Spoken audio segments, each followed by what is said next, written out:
a minha igreja, e as portas do inferno não prevalecerão contra ela. Quem diz amém?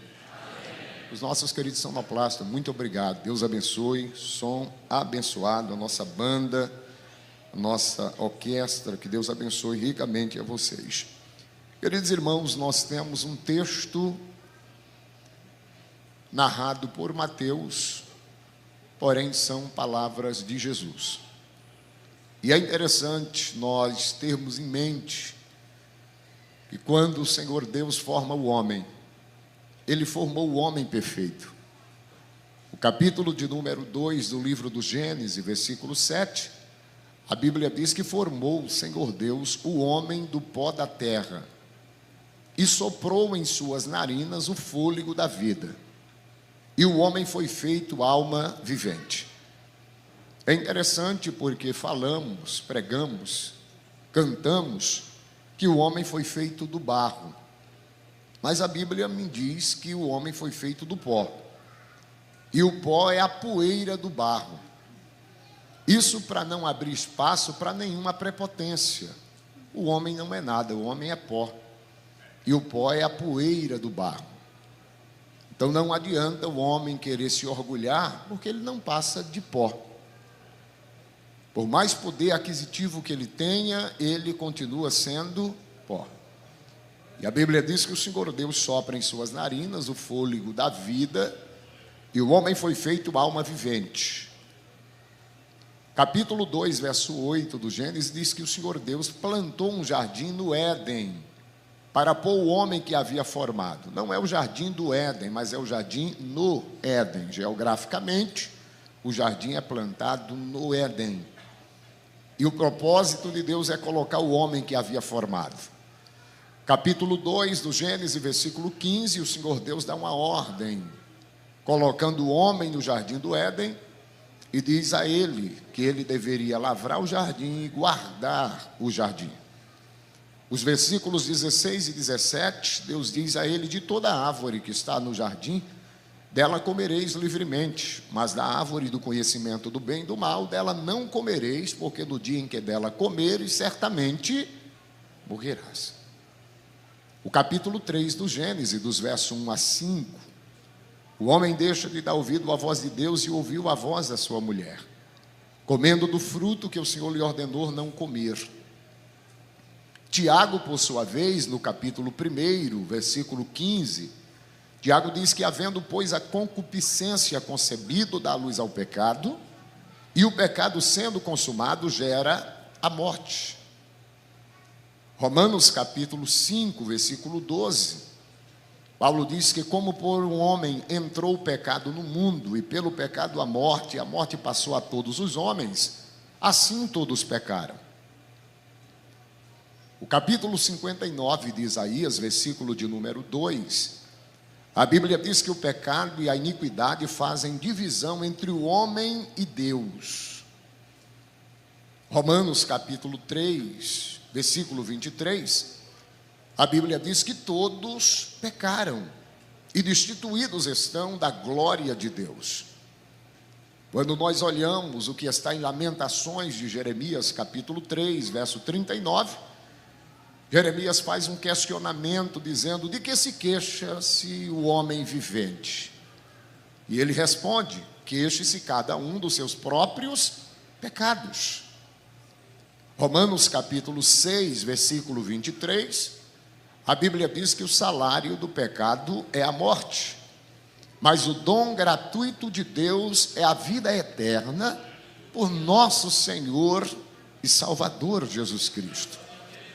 Portanto, quando o homem peca, a Bíblia nos traz a informação do Senhor Deus promovendo algo para alcançar o homem.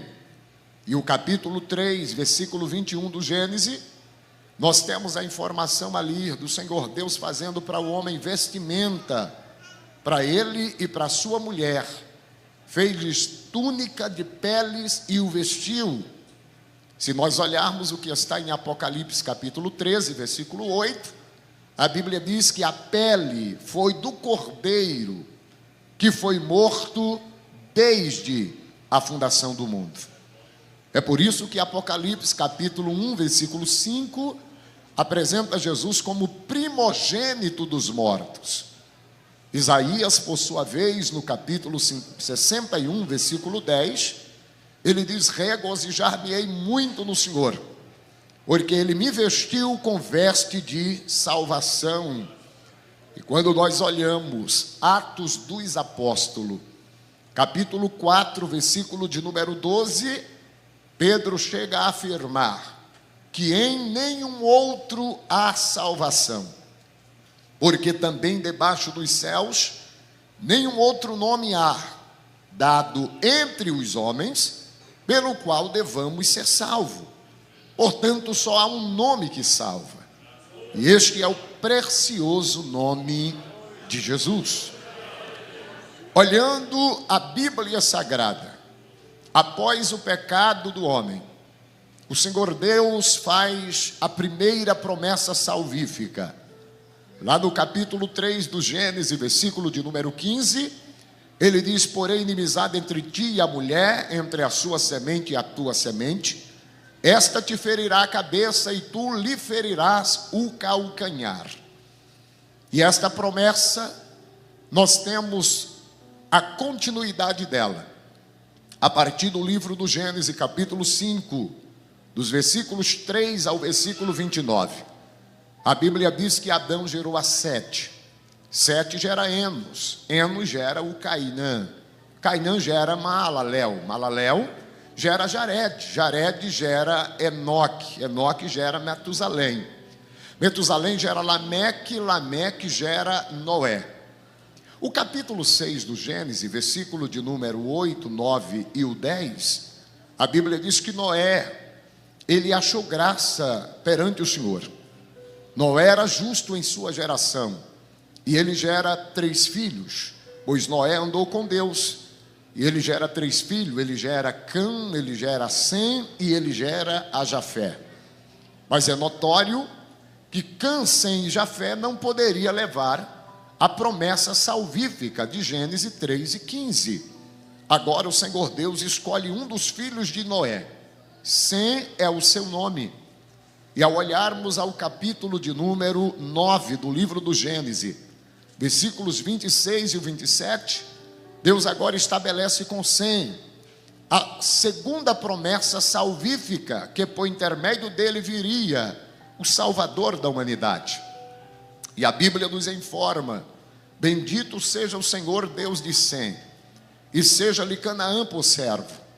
Alargue Deus os termos de Jafé e habite nas tendas de Sem. Com esta promessa, Deus está dizendo: é a partir de Sem que virá o Salvador da humanidade, aquele que ferirá a cabeça da serpente.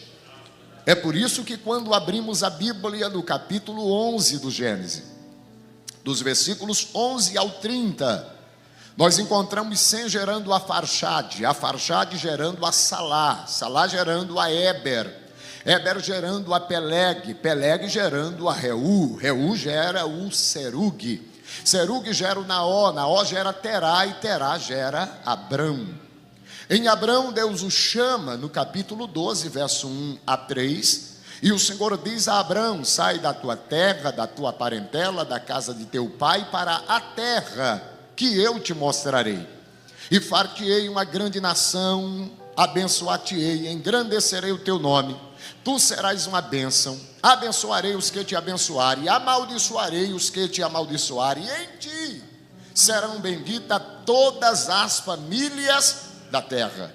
O que Deus está dizendo? Deus está estabelecendo a terceira promessa, dizendo: é por intermédio de Abrão que virá o Salvador, é na nação que ele iniciará, que o Salvador da humanidade virá. O capítulo 21 do Gênesis, dos versos 1 a 3, Abraão gera um moço por nome Isaque.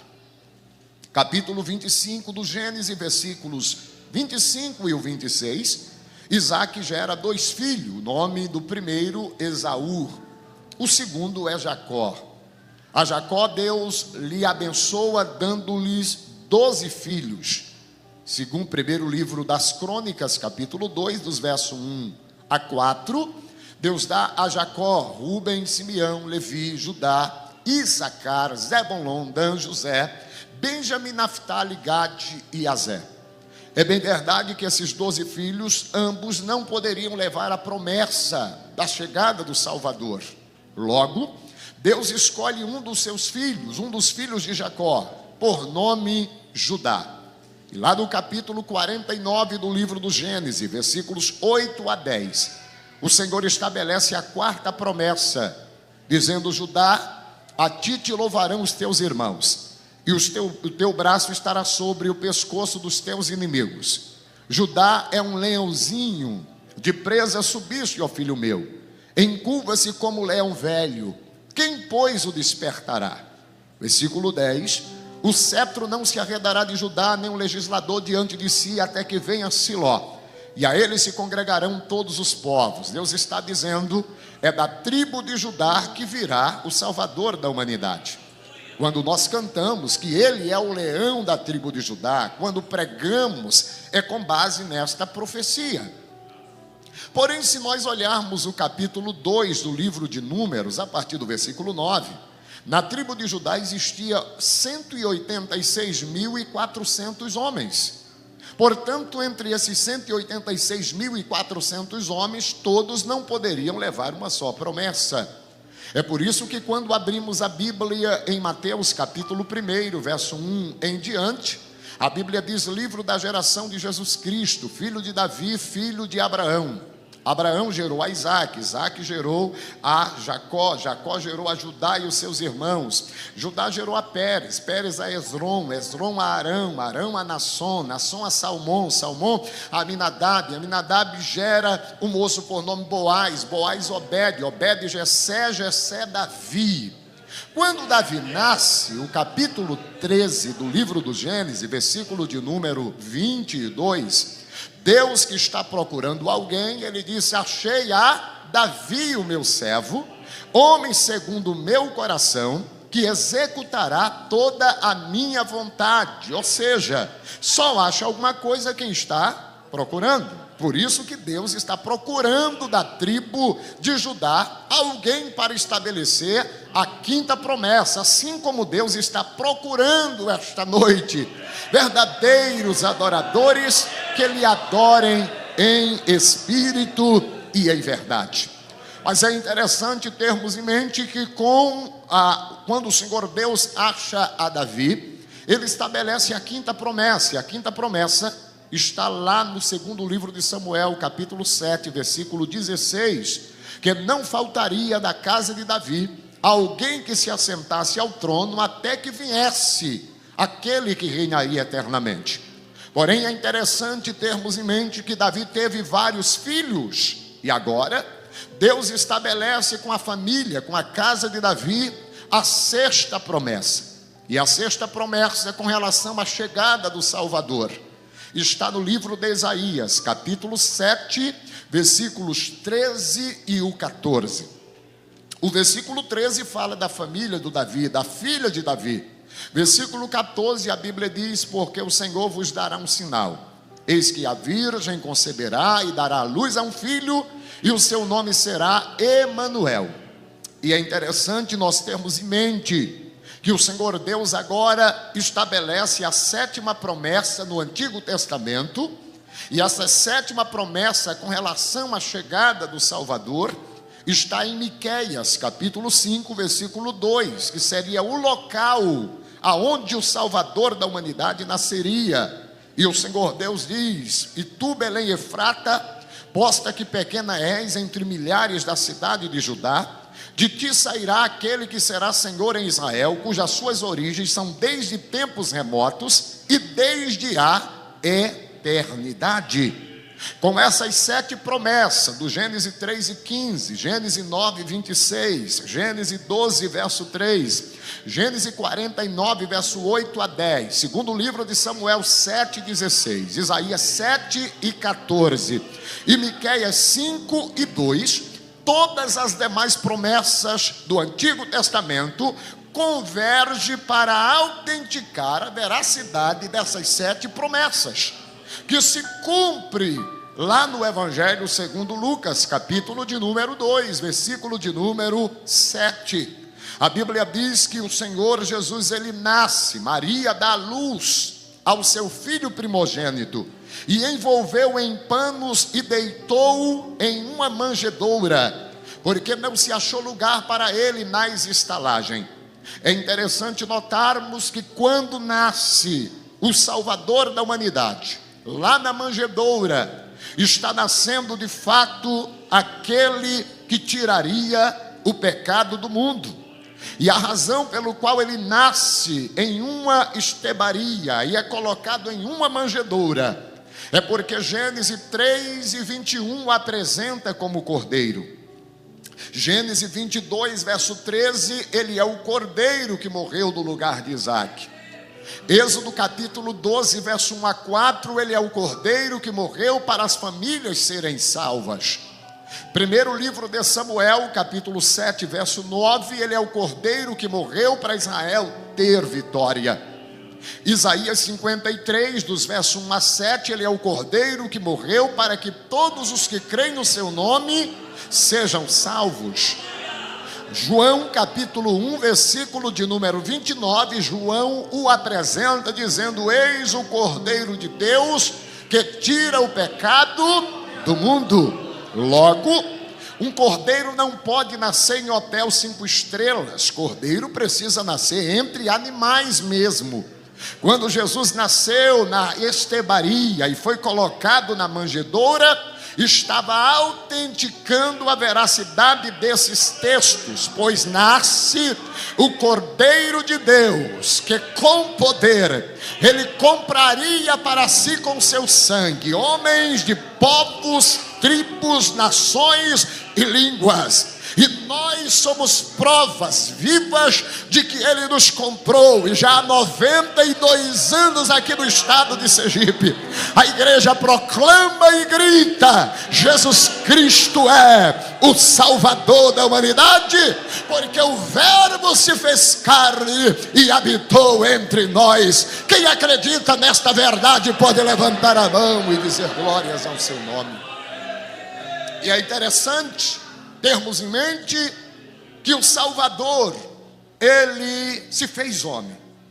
A Bíblia diz em Hebreus capítulo de número 2, versículo 17, que convinha que em tudo ele fosse semelhante aos homens, para ser misericordioso e fiel sumo sacerdote naquilo que é de Deus. Filipenses capítulo 2, versículos 5 a 11, Paulo diz: de sorte que haja em vós o mesmo sentimento que houve também em Cristo Jesus, que sendo em forma de Deus, não teve por usurpação ser igual a Deus, mas aniquilou-se a si mesmo, tomando a forma de servo, fazendo-se semelhante aos homens, e achado na forma de homem, humilhou-se a si mesmo, sendo obediente até a morte, morte de cruz. Pelo que também Deus o exaltou soberanamente, lhe deu o nome que é sobre todo o nome, para que através do nome de Jesus se dobre todos os joelhos dos que estão nos céus, dos que estão na terra e debaixo da terra, e toda língua confesse: Jesus Cristo é o Senhor, para a glória de Deus o Pai. Jesus Cristo é o Senhor, para a glória de Deus o Pai. Permita-lhes dizer, estamos em uma data muito comemorativa, e este é o momento de levantarmos a nossa mão direita aos céus e gritarmos: Jesus Cristo é o Senhor, para a glória de Deus o Pai. Você pode fazer isto e bradar: Jesus Cristo é o Senhor? Oh, a Ele, exclusivamente a Ele, seja a glória pelos séculos dos séculos. Capítulo 1 do Evangelho escrito por João, versículo 14. João diz: e o Verbo se fez carne e habitou entre nós. E é interessante notarmos o crescimento, o desenvolvimento do Senhor Jesus como homem. Capítulo 2 do Evangelho escrito por Lucas, dos versículos 8 ao 16, Jesus agora é apresentado com um dia de nascido. Se olharmos o capítulo 2 de Lucas, o versículo de número 21, Jesus agora é apresentado com 8 dias de nascido. Lucas 2, versículo 22, Jesus agora é apresentado com 40 dias de nascido. Talvez você me questione, pastor Emanuel, Lucas 2 e 22 não diz que Jesus estava com 40 dias. Mas se você ler o texto diz que os pais dele o levaram ao templo para cumprir com ele segundo o que a lei de Moisés determinava. E quando nós fazemos uma conexão teológica com o que está lá no livro de Levíticos, capítulo 12, verso 1 a 6, quando uma criança, uma mulher desse à luz a um filho do sexo masculino, a lei de Moisés dizia que ela contava 7 dias, mais 33 dias, e no 40º dia levava este menino para ser apresentado no templo. Logo, Jesus, conforme Lucas 2 e 22, está com 40 dias de nascido. Se olharmos o que está em Mateus, capítulo de número 2, versículos de número 1 ao 16, Jesus agora está com 2 anos de idade, e é com 2 anos que ele recebe as visitas dos magos que vieram do Oriente. Segundo o dicionário bíblico Orlando Boyer, na página 189, Orlando Boyer diz que esses magos, um veio do Egito, o outro veio da Índia e o outro veio da Grécia. O nome de um era Gaspar, o outro Melquior e o terceiro Baltazar. E eles vão até Jerusalém e procuram onde é nascido o rei dos judeus, porque vimos a sua estrela no Oriente. E quando ele diz que viram a estrela no Oriente, eles estão fazendo jus à profecia de Números, capítulo 24, versículo 17. Existe uma profecia que no nascimento do Salvador uma estrela procederia de Judá. E quando eles pesquisam, eles veem aquela estrela e vão até Jerusalém, porque a estrela nascia no Oriente, que geograficamente está o país de Israel. E agora, quando eles procuram Herodes, no versículo 7 do capítulo 2 de Mateus, chamou diligentemente, procurou saber acerca do tempo em que eles viram a estrela no Oriente. E eles falaram da data, do tempo, do período de pesquisa. Quando eles voltaram, se ausentando de Herodes, capítulo 2, verso 16, diz que agora Herodes mandou matar as crianças de 2 anos abaixo, para matar o Messias, segundo o tempo que diligentemente ele inquirira dos magos. Então Jesus aqui tem aproximadamente 2 anos de idade. Capítulo de número 2 de Lucas, versículos 42 ao 44, Jesus é apresentado com 12 anos de idade. Se nós abrimos a Bíblia em Lucas capítulo 3, versículo 23, Jesus agora é apresentado com quase 30 anos de idade. O texto diz, e era Jesus agora de quase 30 anos de idade. Capítulo de número 3 do Evangelho segundo Mateus, versículos 16 e o 17, que fala-nos do batismo de Jesus. Agora ele está com 30 anos de idade. Com 30 anos ele é batizado, inicia o seu ministério público, que tem uma duração de 3 anos e meio aproximadamente. E é no início do seu ministério público que a multidão está querendo conhecê-lo, que a multidão está querendo saber quem é este rabino que surgiu na Galileia fazendo coisas milagrosas, operando milagres e fazendo coisas estupendas da parte de Deus. E a popularidade de Jesus agora está subindo, bem no início do ministério. Mas Jesus agora, a Bíblia diz, e o nosso presidente já leu o texto de Mateus, que dá ênfase. Eu fiz esse pano de fundo para entendermos o contexto de Mateus 16, a partir do versículo 13. A partir do versículo 13 é que Jesus já está com 30 anos, é o primeiro ano do seu ministério, e ele pega os discípulos e levou-os à parte, a Cesareia de Filipe. Uma vez que lá em Jerusalém, lá em Israel, temos 2 Cesareias, Cesareia Marítima e Cesareia de Filipos, que fica em frente ao Monte Hermon. E agora o texto diz que Jesus pega os discípulos e levou-los à parte de Cesareia de Filipe. E em frente, ele leva-os ao Monte Hermon. E Jesus agora faz-lhes uma pergunta: o que dizem os homens, seu filho do homem? E eles começam a responder e dizer: olha, estão dizendo que tu és Elias. Outros dizem que tu és Jeremias. Outros estão dizendo que tu és João Batista. Outros dizem que tu és um dos profetas. Percebam que na afirmação, na narrativa de Mateus, Mateus fala algo muito importante. Porque alguns desenham o nosso Cristo um ser meio diferente, cabelão, olhando com um olhar meio estranho. Mas eu quero dizer para vocês que Jesus era ponta firme. Jesus, ele era alguém de firmeza. Ele não é como desenham por aí. Porque quando perguntaram, Jesus pergunta: o que os homens estão dizendo ao meu respeito?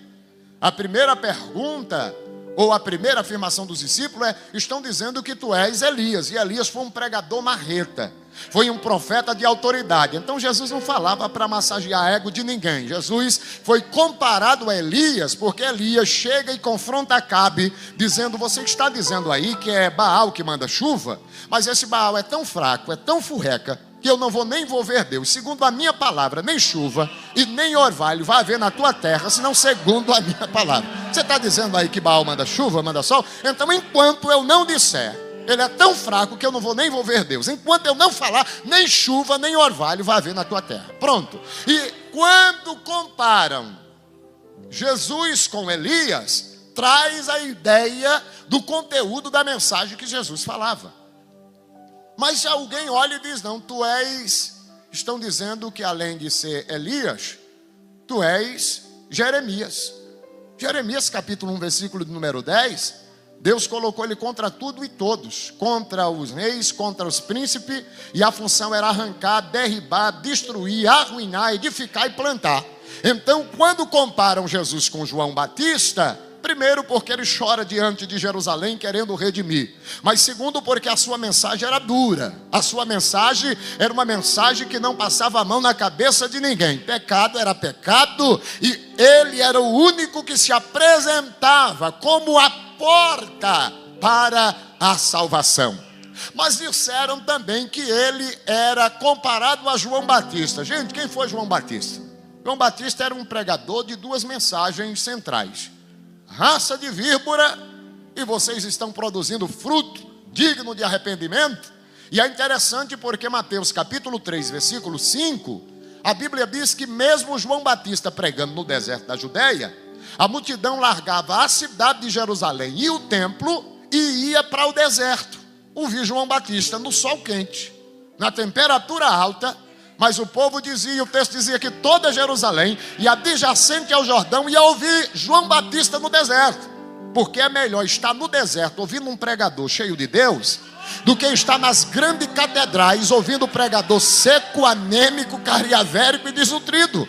Lá nas grandes catedrais em Jerusalém, os grandes rabinos tinham uma boa oratória, mas não tinha graça, era aquele negócio sem vida. João Batista estava lá no deserto, pregando para riba e para baixo, raça de víbora, não tinha uma boa oratória, mas de repente a multidão largava Jerusalém e descia para ouvir João Batista, e dizia: é melhor estar no deserto com ele do que estar lá com os grandes rabinos sem aprender nada sobre Deus. E Jesus é comparado a João Batista pela sua mensagem firme e veemente com a qual ele pregava. Mas o que é interessante é que após os discípulos trazer esta informação do que ouviram da multidão, Jesus se volta para eles e diz: e vocês? O que é que vocês dizem ao meu respeito? Pedro levanta a mão e diz: Senhor, eu sei dizer quem é o Senhor. E Jesus diz: fala, Pedro. E Pedro disse: eu digo que tu és o Cristo, o Filho do Deus vivo. E Jesus diz: bem-aventurado és tu, Simão Bar-Jona, pois não foi carne nem sangue que tu revelou, mas unicamente meu Pai que está nos céus. eu também faço uma declaração. Eu digo que você é Pedro, fagulha de pedra, é Petrus, fagulha de pedra. Mas sobre esta declaração que você acabou de fazer, eu vou edificar a minha igreja sobre esta pedra. E eu vou te garantir uma coisa, Pedro: as portas do inferno não vai prevalecer contra a minha igreja, porque a minha igreja será edificada em mim, que sou a pedra central. Oh, louvado seja o nome do Senhor. 2015 eu tive o privilégio de ir a Israel. E o ano 2016 eu voltei lá novamente. E as duas vezes eu estive lá no local onde Jesus fez esta declaração, no pé do Monte Hermon. Com certeza o nosso pastor já deve ter ido algumas vezes, muitos dos nossos irmãos já devem ter ido lá. E eu fiz uma pergunta para o guia lá, o porquê que ele fez. Por que Jesus leva diretamente eles para Cesareia de Filipe? E ele falou: pastor, propositalmente, olha só, aqui o pé do Monte das Oliveiras é a nascente do Rio Jordão, porque do Monte Hermon, porque no Monte Hermon ele névoa durante a noite, durante o dia o sol aquece, a água se dissolve, entra pelas frechas da pedra e nasce a nascente do Rio Jordão. Então o Rio Jordão nasce no Monte Hermon, vai num percurso de 260 quilômetros e ele entra no Mar da Galileia, enche o Mar da Galileia e vai até o Mar Morto, que está a 492 metros abaixo do Mar Mediterrâneo. O Mar Morto é o local mais baixo do mundo, é lá no Mar Morto, e a água vai lá e se transforma em sal. Mas a nascente é lá no rio, ou lá no pé do Monte Hermon. Jesus propositalmente levou eles lá, porque lá na nascente do monte, a cultura da época é que onde há uma nascente de água, há fontes de vida. Então as pessoas que eram devotas de alguns deuses faziam os templos em agradecimento aos deuses. E lá no pé do Monte Hermon tinha alguns templos: o templo a Zeus, o templo a César Augustus, o templo aos bode dançante, o templo a Neosefeta. Existia 6 templos no pé do Monte Hermon, aonde o povo ia e agradecia pela produção e pela água que era a vida. E quando Jesus leva os discípulos ali, Jesus leva-o para o confrontar, por 2 razões. Primeiro, porque ali estava o centro da idolatria, e em frente está Cesareia de Filipos, onde estava concentrada a maior força romana. Os soldados romanos aposentados estavam em Cesareia de Filipe, a maior força romana estava lá. Então os discípulos e um judeu em sã consciência invitava a passar por Cesareia de Filipos e também pelo pé do mar, ou pelo pé do Monte Hermon, por conta da idolatria. E alguns chamavam ali de porta do inferno, pelo fato de ter ali a concentração do poder romano e também a idolatria operar. Mas Jesus leva eles para o confronto, e chega lá, Jesus pergunta: o que dizem os homens ser o filho do homem? Após Jesus perguntar: e vós, o que dizeis que eu sou? Pedro disse: eu digo que tu és o Cristo, o Filho do Deus vivo. Jesus disse: bem-aventurado és tu, Simão Barjona, pois não foi carne nem sangue que tu revelou, mas unicamente o meu Pai que está nos céus. Eu também digo-te que tu és Pedro, e sobre esta pedra eu edificarei a minha igreja. E agora ele aponta para os templos de idolatria e diz: as portas do inferno não hão de prevalecer contra a minha igreja. E sabe qual foi a informação que eu tive lá em um estudo com o doutor Mochico, que é um judeu? O Mochico disse para mim: pastor Emanuel, aqui no ano 180 depois de Cristo ter feito esta declaração, 180 anos depois, já não existia o templo a César Augusto, já não existia mais o templo ao Neosefeta, já não existia o templo aos bode dançante, não existia o templo a Zeus, mas a igreja foi edificada por Cristo, e já há mais de 2000 anos a igreja está de pé. destruíram os templos, mas o templo chamado igreja continua ativa, porque Jesus disse: as portas do inferno não hão de prevalecer contra a minha igreja, porque a igreja não está edificada no pastor, a igreja não está edificada no ministério, a igreja não está edificada na política, a igreja está edificada em Cristo Jesus, que é o Senhor da igreja. E esta é a razão pela qual estamos aqui esta noite, para louvar e bendizer e dizer: porque dele e por ele e para ele são todas as coisas, glória pois a ele eternamente. Eu acho que dava para nós fazermos um coro esta noite, levantando a mão direita e gritando: porque dele, por ele e para ele são todas as coisas, glória pois eternamente a ele. Quem pode a ele glorificar? Ele é o Senhor da igreja.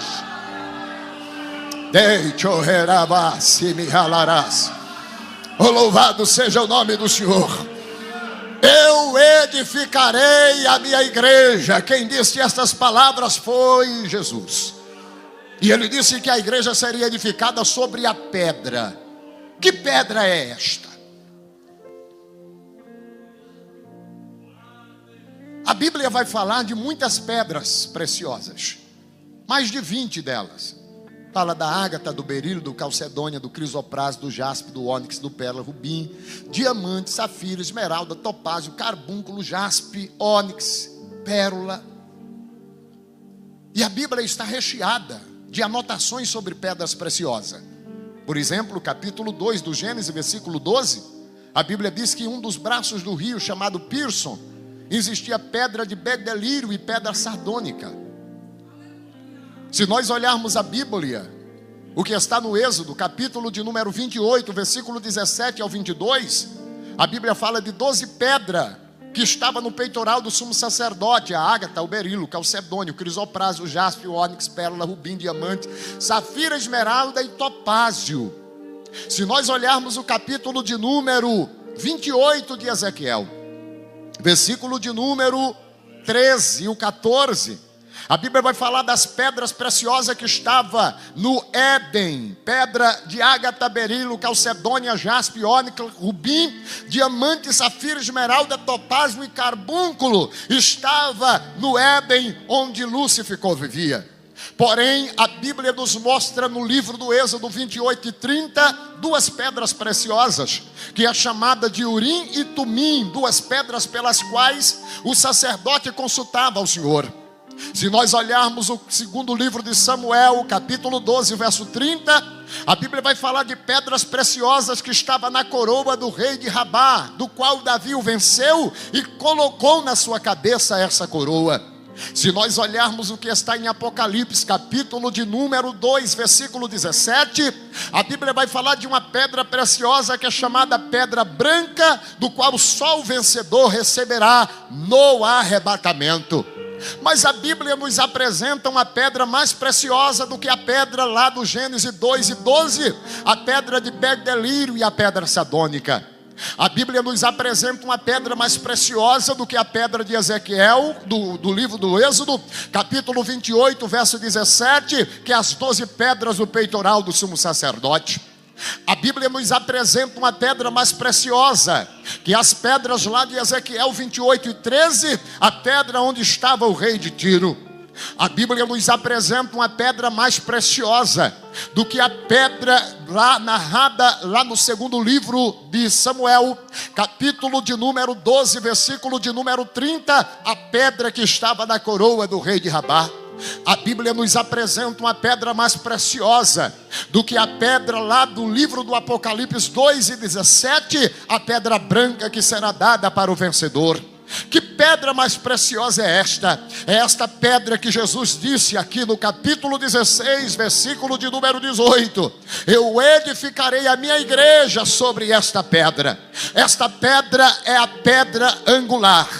É aquela pedra que Pedro disse no capítulo de número 4, versículo 11 de Atos, porque tem alguns dizendo e pregando que a pedra ali é Pedro, mas Pedro vai dizer em Atos 4 e 11, não sou eu a pedra é ele, é Jesus que é a pedra, que foi rejeitada por vós os edificadores, o qual se tornou cabeça da esquina, e em nenhum outro há salvação. Portanto, a pedra salvadora é Cristo Jesus, o nosso Senhor.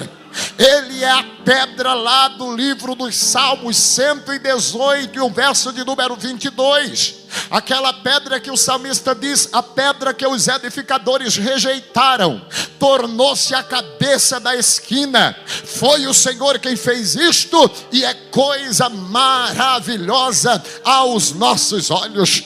Ele é aquela pedra do primeiro livro de Pedro, capítulo 2, verso de número 5. Ele é a pedra preciosa, ele é a pedra de esquina. Ele é mais precioso porque lá em Isaías, capítulo 28, versículo 16, a Bíblia diz, portanto assim diz o Senhor, eis que eu assentei em Sião uma pedra bem firme, uma pedra fundada, eleita e preciosa, e aquele que nele crê, não se apresse. Quem crer nesta pedra, não se apresse, porque a igreja está fundada nela, por ela e para ela. A ele seja a glória pelos séculos dos séculos. Mas por que não devemos nos apressar quem crer nesta pedra? Primeiro, porque esta pedra se manifesta de várias maneiras, segundo a necessidade da sua igreja. Quem pode dizer amém por isso? Se nós olharmos a Bíblia, Gênesis capítulo de número 28, versículo 11, ele aparece ali como uma pedra para o viajante cansado descansar. A Bíblia nos traz a informação de Jacó saindo da casa dos seus pais para ir a Padã Arã. E no caminho chega a noite. E durante a noite ele pegou uma pedra. Jacó tem mentido para o pai, enganado o irmão, tem feito de tudo para alcançar os seus objetivos. E quando chega no deserto, chegou a noite, ele não tinha um travesseiro fofinho para deitar. E ele pega a pedra e colocou como sua cabeceira. E mesmo no deserto, Jacó com a cabeça na pedra, ele teve uma visão. Os céus se abrem, uma escada desceu dos céus à terra, e ele viu o anjo do Senhor que subia e descia, subiam e desciam. Jacó começa a olhar, e lá no topo tem alguém assentado. Só que o que é lindo é que ali é uma lição para Jacó. Porque Jacó, para chegar ali, tinha atropelado muita gente. Mas agora ele tem uma visão. Anjos subindo e descendo pela escada. Anjos não precisam de escada nem para subir nem descer. Simbolicamente, anjos têm asas. Anjos são seres espirituais. Mas os anjos estão ensinando uma lição para Jacó. É como se os anjos estivessem dizendo, Jacó, aqui nos céus é tudo organizado. Aqui tem anjo, arcanjo, querubins e serafins. Mas ninguém atropela ninguém, Jacó. Para chegar diante daquele que está sentado no trono, é de escada em escada, é de degrau em degraus. Não precisa atropelar ninguém, Jacó. O que é teu e o que é do teu irmão é do teu irmão. Você não precisa atropelar ninguém para chegar nos teus objetivos. O que Deus prometeu para você é para você. O que Deus prometeu para o teu irmão é para o teu irmão. Então espere o tempo, não atropele ninguém, não barganhe, porque a promessa de Deus está de pé. E para chegar diante do que está no trono, é de escada em escada, de degraus em degraus. E ele olha no verso 15 e ele vê o Senhor, que diz, eis que eu estou contigo, e te guardarei por onde quer que fores, e te farei tornar esta terra, porque te não deixarei até que te haja feito o que eu te tenho dito. Jacó acorda do sono, diz, quão terrível é este lugar. Esse não é um outro lugar, senão a casa de Deus, e esta é a porta dos céus. Na verdade, o Senhor está neste lugar e eu não sabia. Deixa eu perguntar, tem alguém que ainda não sabe que o Senhor está neste lugar? Todos nós sabemos que o Senhor está nesse lugar, né? Aí Jacó pegou a pedra que tinha colocado como cabeceira, ungiu a pedra e disse, eu for em paz.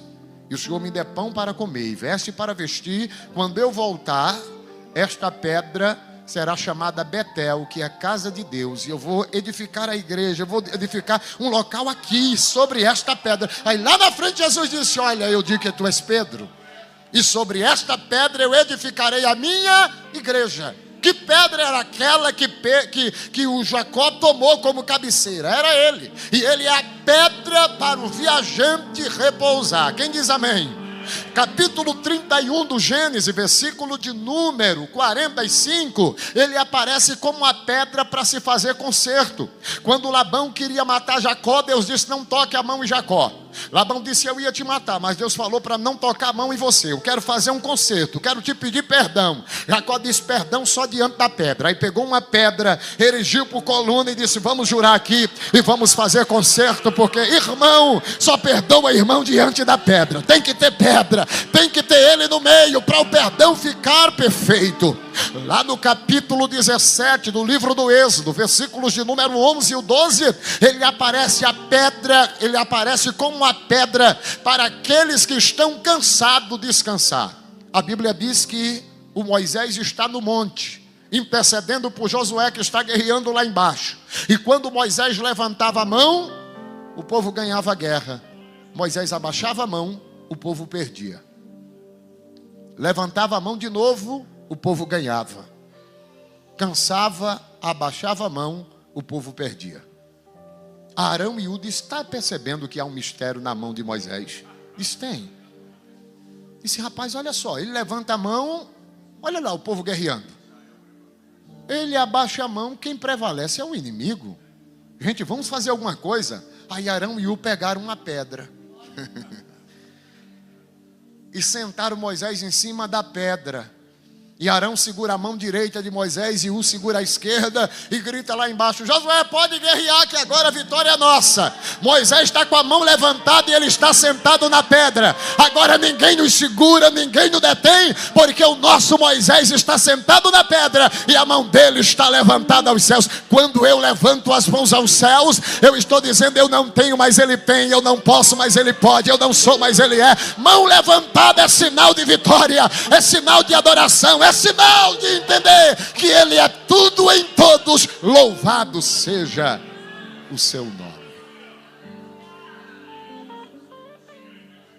Quando nós olhamos o capítulo 7 do primeiro livro de Samuel, versículo de número 12, ele aparece como uma pedra de ajuda, Ebenezer. Quando os filisteus vieram para destruir o povo de Deus, agora Samuel, ele pega um cordeiro, sacrificou o cordeiro e chama o povo e colocou uma pedra na divisa entre Mispa e Sem e disse: vamos chamar o nome desta pedra Ebenezer. Vamos cantar um hino. Qual o hino que a gente canta, Samuel? Ele disse: vamos cantar que até aqui nos ajudou o Senhor. Até aqui nos ajudou o Senhor. Será que nós podemos cantar esta noite que até aqui nos ajudou o Senhor? É 92 anos de Assembleia de Deus aqui no estado de Sergipe. Altos e baixos aconteceram, mas a igreja está de pé porque foi edificada em Cristo, dizendo: até aqui nos ajudou o Senhor. Uns foram e outros vêm, mas a igreja continua de pé. A igreja continua marchando e dizendo: até aqui nos ajudou o Senhor. Será que nós aqui podemos declarar que até aqui nos tem ajudado o Senhor? Se você pode, faça. Até aqui, até aqui, até aqui, até aqui nos ajudou o Senhor, porque Ele é a pedra de ajuda. Orecando revassi chorabaia. A pedra de ajuda está entre nós. Ele é a pedra. Ele é a pedra, Ele é a pedra de ajuda, mas Ele é a pedra preciosa, porque quando nós olhamos o capítulo de número 17 do primeiro livro de Samuel, versículo 40 e o 45, ele aparece como uma pedra que derruba gigante. Quem diz amém? Qual é o teu gigante? Quem que está diante de você? Leva esta noite a pedra. Golias está afrontando o exército de Deus 40 dias, 2 vezes ao dia, 80 vezes ele já ameaça. Davi está chegando para dar alimento aos seus irmãos e encontra o gigantão gritando e todo mundo correndo e escondendo Para todo mundo é um gigante. Davi olhou e disse: quem é esse incircunciso que está afrontando o exército de Deus? Disse: calma, Davi, isso é um gigante Golias, um homem hábil na guerra. Davi disse: o que é que vai dar? O que é que o rei está dando aí de presente para quem derrubar esse grandão? Disse: olha, está dando isenção de imposto, a mão da filha dele em casamento e muitas riquezas. Davi disse: pode dizer para ele que eu estou dentro. Davi, você é menino. Disse: ele é grande, mas não é dois. Eu vou lutar. E chega para Saul a notícia. Saul olha para Davi e diz: não, menino, você é menino, você é jovem demais e ele é muito experiente. Davi disse: eu sou novo, mas eu tenho experiência. Deixa eu contar para o senhor. Eu estava apacentando o rebanho de papai, veio um urso para pegar as ovelhas, e eu fui no urso, matei o urso e tomei a ovelha das suas mãos. Outra ocasião, eu estava apacentando o rebanho, veio um leão e pegou a ovelha, eu fui e peguei o leão e matei o leão e tomei a ovelha. E assim como eu fiz com o urso e leão, eu vou fazer com esse circunciso. Saul disse: menino, eu achei firmeza em você. Vem cá, pajem de arma, dá minha roupa para ele aí, veste ele. Aí vestiram ele com a roupa de Saul, escudo de Saul, capacete de Saul. Davi começou a usar, disse: eu não aguento não, o senhor é grande demais, eu sou menor, não dá certo não. Disse: mas como é que você vai lutar? Ele disse: eu vou descer o ribeiro. Aí desceu o ribeiro, pegou 5 pedras e disse: agora estou pronto. Aí quando vai diante do Golias, o Golias disse: menino, eu sou um cão para tu vir para mim com pedra, com pau? Ele disse: tu vem a mim com lança e escudo, mas eu vou a ti em nome de quem? Do Senhor dos Exércitos. Gente, eu gosto da informação de Raimundo de Brau. Raimundo de Brau disse que aquelas 5 pedras que Davi pega traz uma representatividade do que Isaías diz no capítulo 9, verso 6, que um menino nos nasceu, um filho se nos deu, e o principado está sobre os seus ombros, e o seu nome será maravilhoso, conselheiro, Deus forte, Pai da eternidade e príncipe da paz. Ele disse: eu imagino Davi descendo o ribeiro e pegando 5 pedras que representam os 5 nomes dele: o maravilhoso, conselheiro, Deus forte, o Pai da eternidade e príncipe da paz. Tem gigante que fica de pé com essas pedras. Aí ele vai lá para a guerra, e quando o homem disse: você está vindo para mim com pedra e pau? Eu sou um cachorro, sou um cão. Ele disse: não, para você é pedra, mas para mim é o nome do Senhor dos Exércitos. Então eu vou em nome do Senhor dos Exércitos. E eu quero crer que Davi põe a mão lá no alforge e pega lá o maravilhoso. Deus disse: não é hora de fazer maravilha não, Davi, pegue a outra. Ele pega lá o conselheiro. Deus disse: eu não quero dar conselho para Golias, pegue outra. E ele põe a mão lá, pegou o Deus forte. Deus disse: é esse aí, coloca na funda e deixa comigo que o grandão vai cair. Deixa eu dizer uma coisa: tem alguns grandãos que se levantam contra o povo de Deus, contra a igreja no estado de Sergipe, mas há uma nuvem da parte de Deus esta noite para dizer a esta igreja: nem o gigante subsistirá contra o povo de Deus. A igreja continuará de pé, existindo e dizendo que ele vive, que ele reina, que ele faz. Os gigantes que se levantar, o Deus forte vai derrubar por terra. Quem crê nesta palavra, quem crê nesta promessa, o gigante há de cair por terra. E quando Davi gira a funda e solta a pedra, a Bíblia diz que a pedra vai na ironia, porque o gigante Golias, ele era todo coberto com a sua indumentária, e só na testa existia uma frecha, que era a ironia de Golias, porque como ele era alto demais, aquilo lá ele fez proposital, dizendo: aqui ninguém acerta, aqui ninguém chega. E o Senhor Deus disse: eu vou acertar bem na ironia. Não, era para tu ter dado glória, porque o teu Deus está dizendo: eu vou acertar bem na ironia do teu inimigo. Oh glória, eu sinto Deus aqui dizendo: fica tranquilo, ele é grande, mas tem o espaço da ironia, e eu vou derrubar por terra, porque eu sou o Senhor, eu sou a pedra que derruba o gigante. Glória a Deus. E o que é interessante é que quando Davi solta a pedra, a Bíblia diz que a pedra cravou na testa do gigante. Por via de regra e pela lei da gravidade, quem recebe algo frontal, a tendência é cair para trás. Só que eu quero crer que esse Deus, esta pedra, cravou na testa do Golias, e ele toma para trás, mas o Senhor segura. Disse: você não vai cair para trás, você não cai nem na direita nem na esquerda, você tem que cair com a cara do chão para aprender, reconhecer quem que é o Deus de Israel. E ele não caiu nem à direita, nem à esquerda, nem para trás, mas a Bíblia diz que ele caiu com o rosto na terra, com a cara no chão. Louvado seja o nome do Senhor. Hoje o adversário há de cair com a cara no chão, porque muitos apostaram dizendo que a Assembleia de Deus no estado de Sergipe não iria, que iria parar, ia dividir, ia acabar, mas enganou-se o grande gigante que se levantou, porque hoje nós estamos comemorando 92 anos e dizendo: até aqui nos ajudou o Senhor, até aqui nos ajudou o Senhor. É 92 anos de existência e temos testemunho para contar. Quem pode levantar a mão e agradecer a Deus?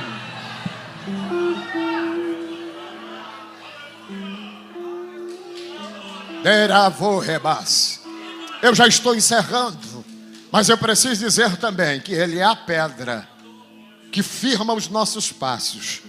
Salmos de número 40, verso 1, o salmista disse: esperei com paciência no Senhor, e Ele fez o que mesmo?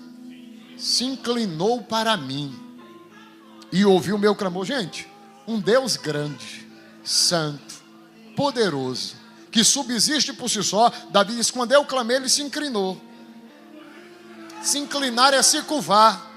Sabe o pai que o filho pequeno pergunta, pastor Antônio, alguma coisa: papai, o que é isso? O netinho pergunta: o que é isso? Aí você se inclina.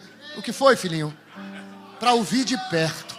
Esta é a ideia que o salmista passa. Eu esperei com paciência no Senhor e Ele se inclinou para mim e ouviu o meu clamor. Tirou-me de um saco de lodo, de um lamaçal terrível, e pôs os meus pés sobre uma pedra. Esta noite o Senhor está colocando pés de crente em pedra.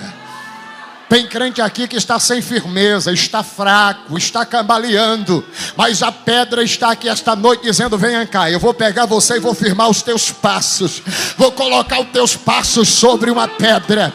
A tua vida não será mais a mesma a partir deste dia. O Senhor te dará firmeza, o Senhor te dará prazer a voltar a cultuar, o Senhor te dará prazer a voltar a congregar. Você faz parte dessa história, você não pode desistir. Há 92 anos de existência da igreja aqui no estado de Sergipe, você não pode parar, porque você faz parte dessa história. Hoje o Todo-Poderoso se inclina para nós, pega-nos pelo braço e firma os nossos passos na pedra e põe um novo cântico em nossa boca. Receba um novo cântico na tua boca, receba um novo cântico na tua boca, receba um novo cântico na tua boca. Ele esta noite declara: eu sou a pedra e edificarei a minha igreja, e as portas do inferno não prevalecerão, não prevalecerão, não prevalecerão contra a minha igreja. A igreja está edificada em Cristo. Portanto, eu preciso trazer a informação: você faz parte dessa história, você foi firmado em Cristo. Então não olhe para os homens. Homens falham, mulher falha, mas Cristo está dizendo: olhe para mim, eu sou o autor e consumador da fé. De repente você se frustrou com alguma coisa que aconteceu, mas a igreja é de Cristo, a igreja subsiste, a igreja está de pé, porque Ele disse a Pedro: sobre esta pedra eu edificarei a minha igreja, e as portas do inferno não prevalecerão contra ela. Com permissão do meu pastor, curve a sua cabeça aí onde você está. Eita, eita, vá curvando a cabeça, já agradecendo a Ele. Eu quero orar com vocês. O rei, se o reva, orima, sinto revacia. Vá conversando com ele aí. Urimaha, sinto rerabaralas. Tebro, via parnio, relá, sinto rebaralas. Uliminho que barabarala, barala, sinto rebaralas. Querido Jesus, nós estamos em Tua presença esta noite,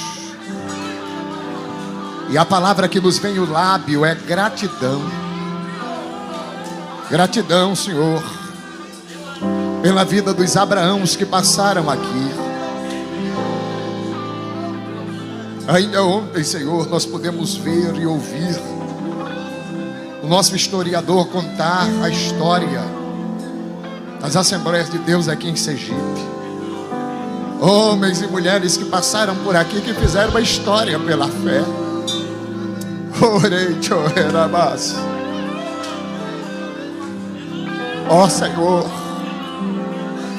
como é bom ouvir a historicidade desses homens que iniciaram do zero, arrancaram tudo, andaram a pés, visitaram casas por casa, iniciaram trabalho aqui, entre altos e baixos. Uns entraram, implantaram, outro rigor, e o Senhor vai dando o crescimento. Hoje nós estamos aqui agradecendo pelos 92 anos de Assembleia de Deus aqui no estado de Sergipe, a capital em Aracaju. Oh, querido Deus, a nossa alma te engrandece, porque aquilo que o Senhor falou em Cesareia de Filipe, que edificaria a tua igreja sobre a pedra, e as portas do inferno não prevaleceriam contra ela. Prova disto é a igreja aqui, 92 anos de existência desse estado, que tem vivido milagres após milagres. Estamos aqui, Senhor, no melhor ou no menor estado da Confederação Brasileira, mas é um estado onde as tuas mãos têm se manifestado. Deijo que manto revassi anto revai. E juntamente com os meus irmãos eu te agradeço. Ore more canto revas. É com teus filhos, Senhor, que nós te louvamos. É com o ungido que o Senhor levantou neste lugar que nós te agradecemos.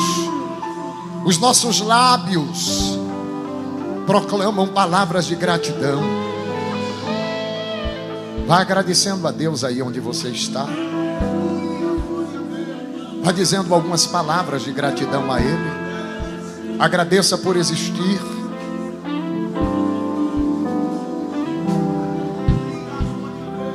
Com agradecer por tudo que fizeste a mim.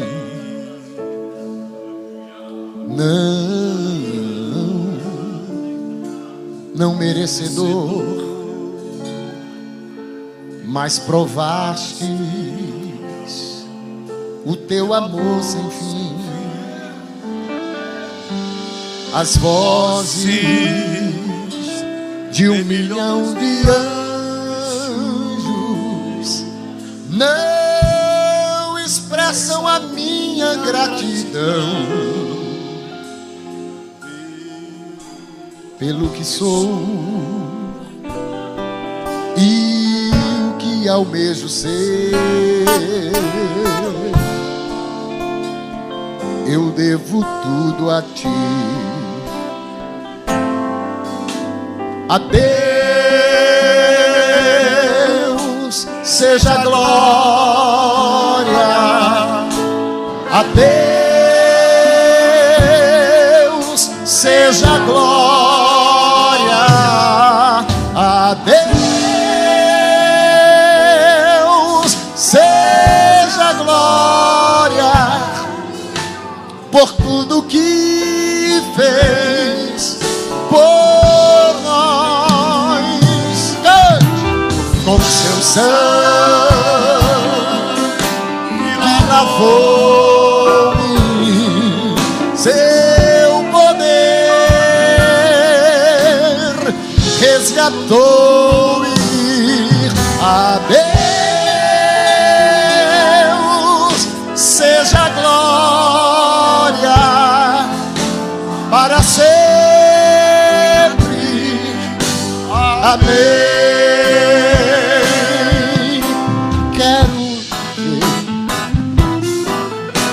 para ti. Tua vontade obedecer. E se aplausos eu receber, no Calvário irei me gloriar com meu sangue que lavou-me, teu poder resgatou-me. Por isso, a Deus seja a glória, Ele a glória para sempre. Amém. A Deus seja a glória. A Deus seja a glória. A Deus seja a glória por tudo que fez por nós, com seu sangue lavou-me, seu poder transformou-me. A Deus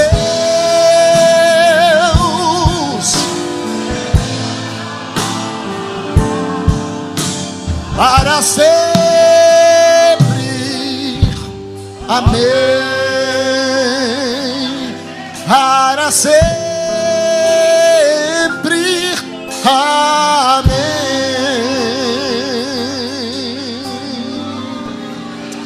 Aleluias, glória a Deus. Quantos podem glorificar o nome de Jesus? A Ele toda a glória. Louvado seja o nome do Senhor. Meus amados, estamos chegando ao final deste culto, mas não podemos encerrar sem lhe fazer um convite. Glória a Deus. O próprio Cristo disse: vinde a mim todos que estão cansados e sobrecarregados, e eu vos aliviarei. Se tem alguém nesta noite que está querendo entregar a sua vida a Jesus, aceitando como Senhor e Salvador da sua vida, eu quero orar por você nesta hora. Alguém afastado dos caminhos do Senhor, quer renovar a sua aliança com Deus. Esta é uma noite propícia. Vai ficar registrado na sua história que no dia da celebração dos 92 anos da Igreja Assembleia de Deus no estado de Sergipe, eu voltei para Jesus. Eu aceitei a Jesus como meu Salvador. Ele não desiste de você. Glória a Deus. Se você está ao lado de um visitante, ofereça-lhe para acompanhá-lo até aqui à frente. Eu sei que diante de uma multidão desta, sempre fica a tensão, o medo, a vergonha. Mas Jesus, nas ruas de Jerusalém, Ele não se envergonhou. Semi-despido, carregando aquela cruz, foi até o Calvário, por mim e por você. Mas que não seja por força nem por violência, mas pela ação do Espírito Santo de Deus. Amanhã pode ser muito tarde. Ele quer te salvar hoje. Glória